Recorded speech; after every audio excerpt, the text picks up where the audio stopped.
I'm Thomas Hardy, and welcome to the Layman's Guidepost. Humans inherently are social creatures. Regardless of the degree to which we may each individually desire to interact with others, in general, association with other people is not only a choice, but to a certain extent, a necessity. As we embark on this life's journey from new year to new year, every month, every season, and every year represents a process of human interaction blooming into the accumulation of friends, associates, and companions in our personal and professional lives. Beyond this, we have a host of family, neighbors, and other social contacts representing an extensive web of interaction with hundreds or even thousands of potential people. But in the words of Jesus, it is impossible but that offenses should come.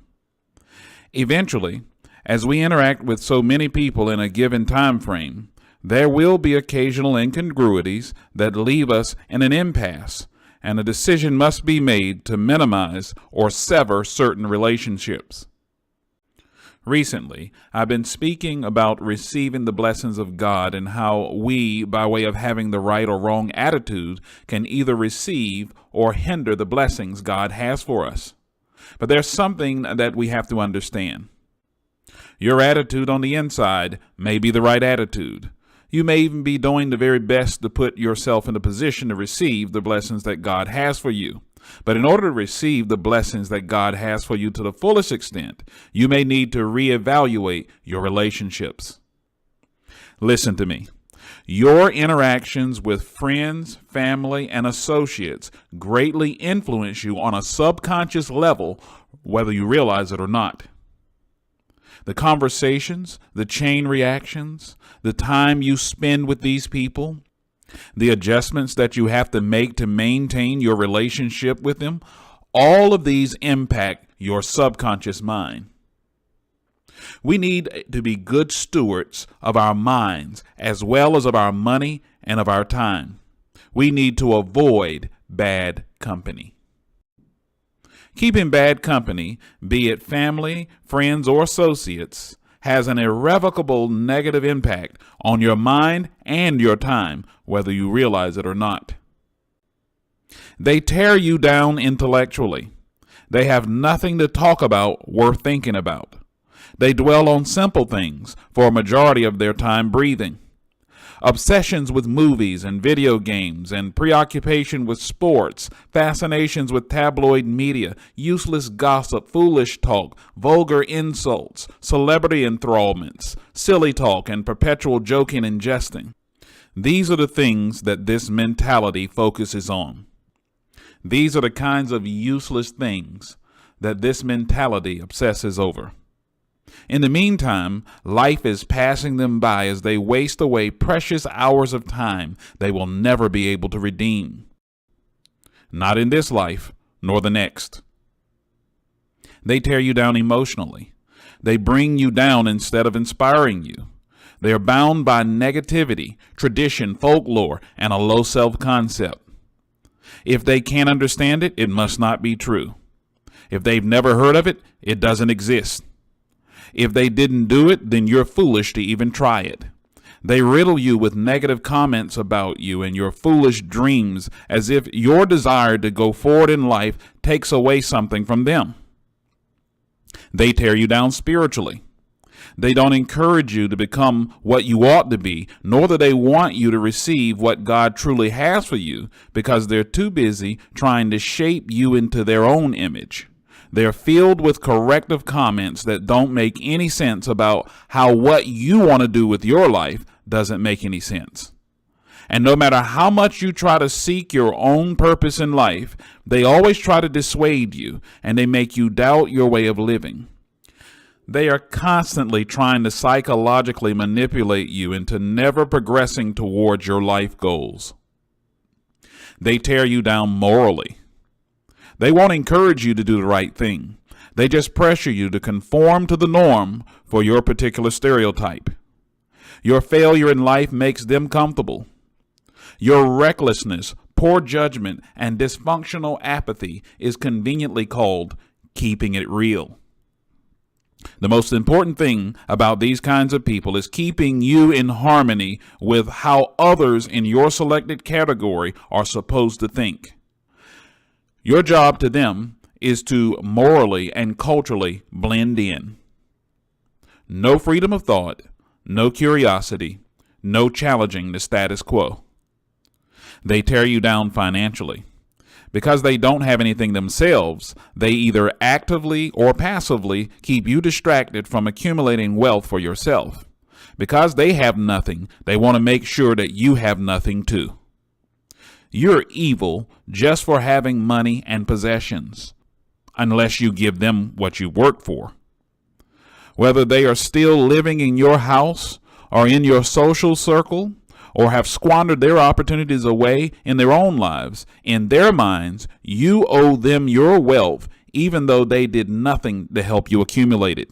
These people are to money what locusts are to a field of corn. Now let me illustrate another fact.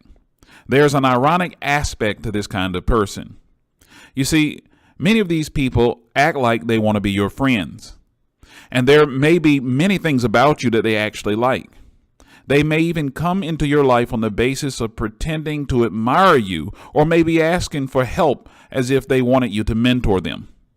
Some of these people may even have more than what you have.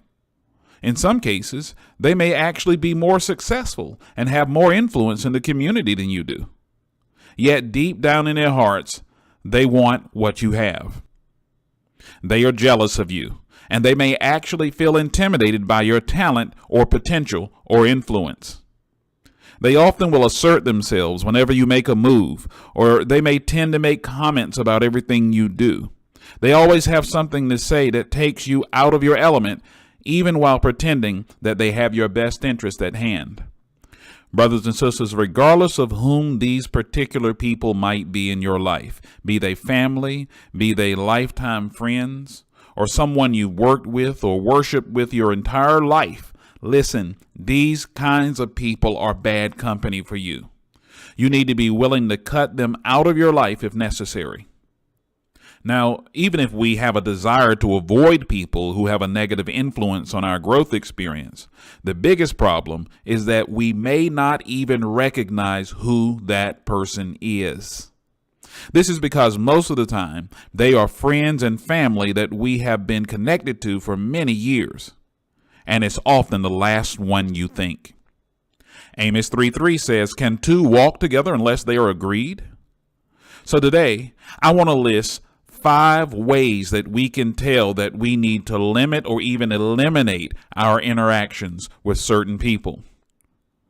The first way that you can know whether you should be walking the pathway of life with someone is if you're the one doing the walking and they are not.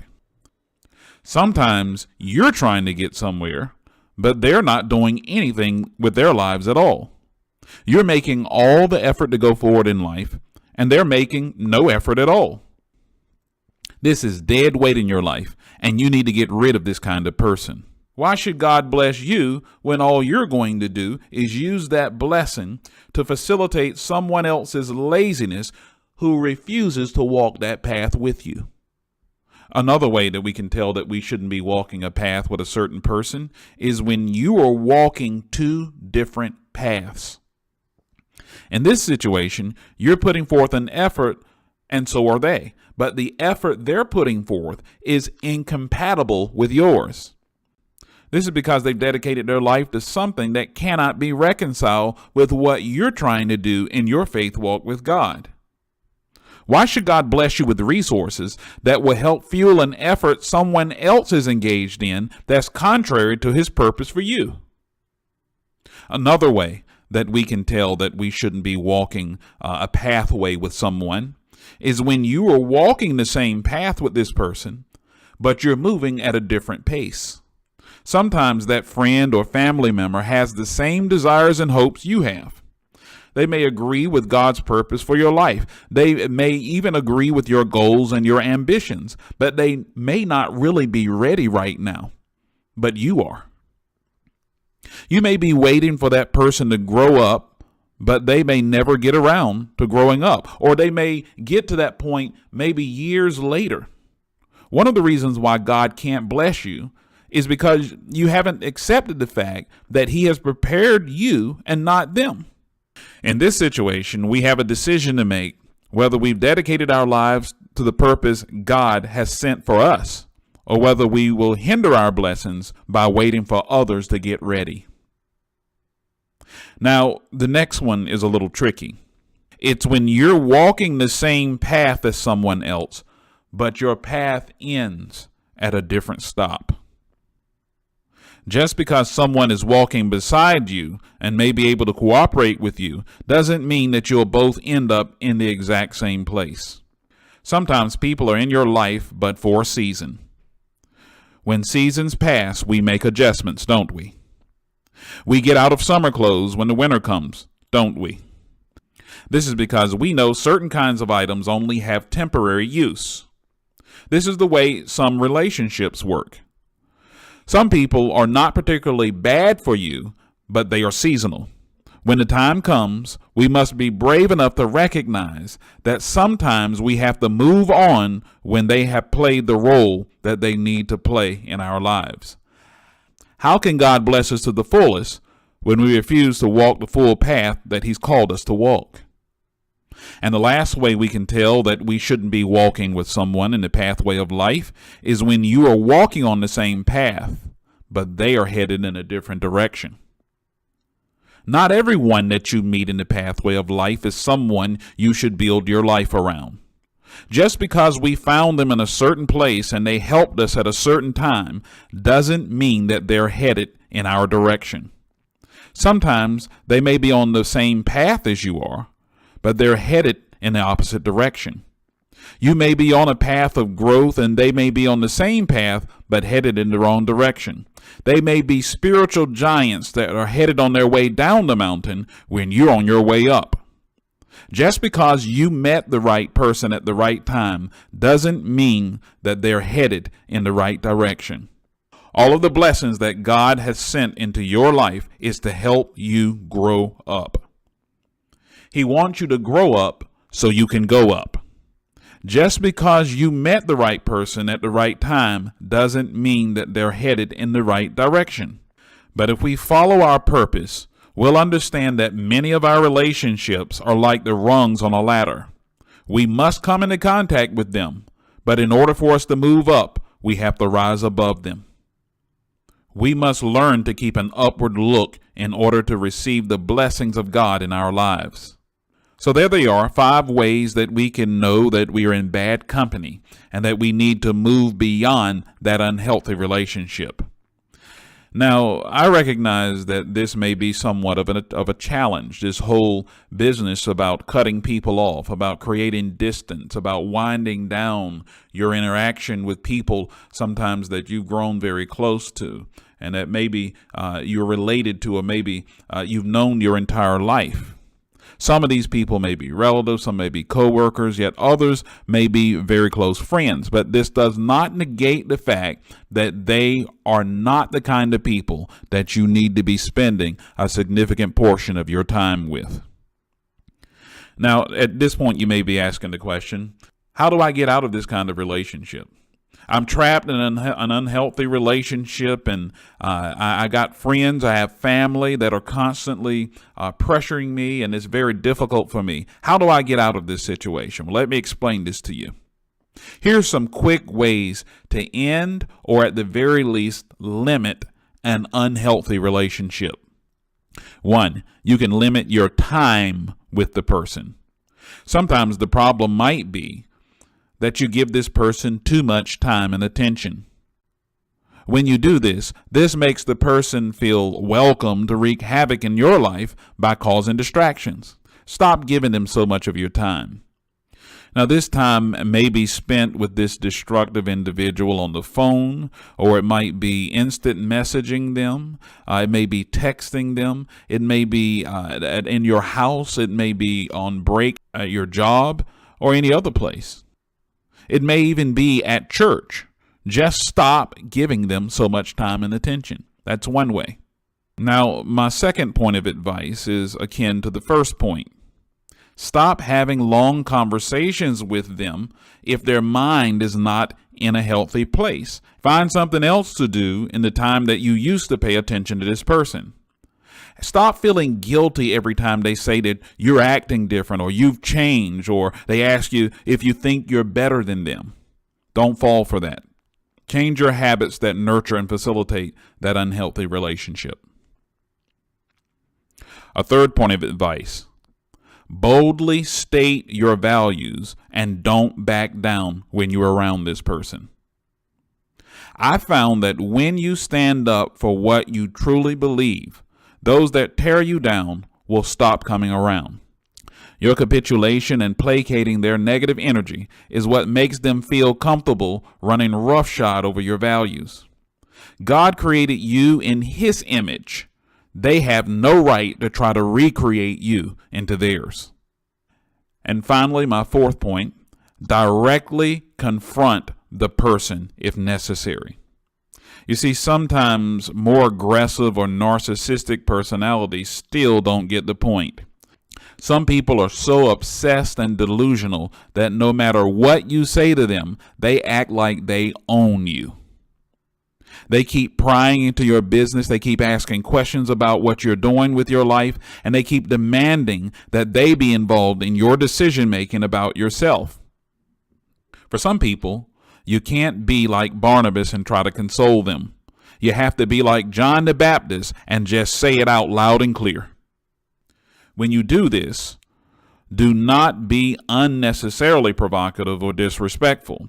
Just come out and state that you'd like to focus your time and energy in another direction. You may even have to come out and specifically state to that person what kind of negative influence they may be having on your mind. If they are a true friend, they'll care about what you're telling them and make the necessary adjustments. If they have no respect for what you're trying to tell them, you've lost nothing at all because you're better off without them. They were never your friend to begin with. Brothers and sisters, if you don't remember anything that I've said to you today, I want you to remember this one point. Limit the time you have to be in bad company by eliminating the habits that facilitate the bad relationships in your life. Stand against bad influences, even if it means severing ties with people, and you'll be that much closer to your blessing. God wants to bless you, and He knows your heart's desire. As we climb the rugged mountain of life, I know it's hard sometimes as we seek to accomplish what God has called us to do. Just remember this: life is hard enough already. The last thing you need while you're trying to climb this rugged mountain is dead weight on your back. Don't ask God to bless your life if you're not willing to cast out the people that bring curses into it. Walking that spiritual walk and talking that spiritual talk. I'm Thomas Hardy for the Layman's Guidepost.